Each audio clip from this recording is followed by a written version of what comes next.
Tax system. మన ఇండియాలో వచ్చేసరికి డైరెక్ట్ ట్యాక్స్ సిస్టమ్ ఎస్ ప్రతి చోట ఉంది. ఎక్కడ లేదు ట్యాక్స్ సిస్టమ్? యూఎస్లో లేదా? యూఎస్లో ఇంకెక్కువ ఉంటుంది. కానీ మన దగ్గర ఉండే ట్యాక్స్ సిస్టమ్ తోటి వాట్ వీఆర్ గెటింగ్ బ్యాక్, మనం కట్టే ట్యాక్సెస్కి మనకి ఏం రిటర్న్ వస్తుంది? ఫ్రీ ఎడ్యుకేషన్ ఇస్తున్నారా? Free health care facilities provide చేస్తున్నారా? నేను ఇంత ట్యాక్స్, ఫర్ ఎగ్జాంపుల్ ప్రతి సంవత్సరం నేను 10 లక్షలు ట్యాక్స్ కడతాను అనుకుందాం. నాకు రిటైర్ అయిన తర్వాత మీరు ఏమైనా పెన్షన్ ఇస్తున్నారా? Why should I pay? అదే యూఎస్లో మీ ట్యాక్స్ ల్యాబ్ని బట్టి మీ పెన్షన్స్ కానీ హెల్త్ కేర్ ఫెసిలిటీస్ కానీ అన్ని మారిపోతున్నాయి కదా. యూకేలో మారుతున్నాయి కదా. ప్రతి కంట్రీలో మారుతున్నప్పుడు ఇండియాలో ఎందుకు మారదు? ట్యాక్స్ సిస్టమ్ కూడా మారాలి. You have to give back. నేను రెస్పాన్సిబుల్గా పే చేస్తున్నా. నేను వచ్చి డబ్బులు ఎందుకు నీకు గవర్నమెంట్కి కడుతున్నాను? నా దేశం అభివృద్ధి చెందాలని. ఆ డబ్బులు నువ్వు తీసుకొని వెళ్ళి ఫ్రీగా పంచాలని కాదు. ఆ డబ్బులు నువ్వు సరిగా ఉపయోగించి నలుగురు చదువు చెప్తావని, ఆ డబ్బులను ఉపయోగించి నలుగురికి వైద్యం చేస్తావని చెప్పి, ఆ డబ్బులతోటి నువ్వు మంచి ఇన్ఫ్రాస్ట్రక్చర్ డెవలప్ చేసి మంచి రోడ్లు వేయించి అట్లీస్ట్ నేను ఇంటికి సేఫ్గా రీచ్ చేయాలని చూసుకుంటావని. కానీ నువ్వేం చేస్తున్నావు? ఆ డబ్బులు తీసుకెళ్ళి ఏం చేస్తున్నావు? ఫ్రీగా పంచుతున్నావు. నీ డబ్బులా? నీ జేబులోయా? నీ ఆస్తులు అమ్మేవా? నువ్వెవరికి పంచడానికి? అసలు నా డబ్బు అది. Welfare schemes are not wrong. Welfare schemes ఉండాలి.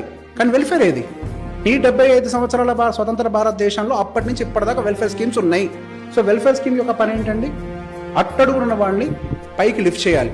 ఎంతమంది జీవితాలు బాగుపడ్డాయి, ఎంతమంది అప్గ్రేడ్ అయ్యారు? ఇంకా ఇండియా లోవర్ ఇన్కమ్ గ్రూప్లోనే ఉంది కదా.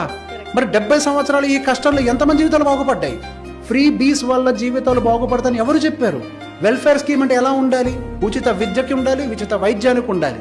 ఈ రెండింటికి వెల్ఫేర్ స్కీమ్ కోసం ఎంత కేటాయిస్తున్నారు? అదర్ వెల్ఫేర్ స్కీమ్స్తో కంపేర్ చేసి వీటికి చాలా తక్కువ కేటాయిస్తున్నారు. అప్గ్రేడ్ ద స్కూల్ అండి. నేను కూడా నా పిల్లల్ని హ్యాపీగా తీసుకెళ్ళి గవర్నమెంట్ బడిలో చేర్పించుకుంటా. నేను ఎందుకు బయట ఫీజులు కట్టాలి? నేను ట్యాక్సులు కడుతున్నాను కదా. మంచి స్కూల్ ఇవ్వండి నాకు. పొలిటికల్ సిస్టమ్ కూడా చేంజ్ అవ్వాలి. డెఫినెట్ గా ద వే నో, మనం మారాలి. యథా రాజా తథా ప్రజ. మనం ఏం ఆశిస్తున్నాం? మనకు అదే దక్కుద్ది. మనం దరిద్రాన్ని ఎక్స్పెక్ట్ చేస్తున్నాం, దరిద్రం వస్తుంది.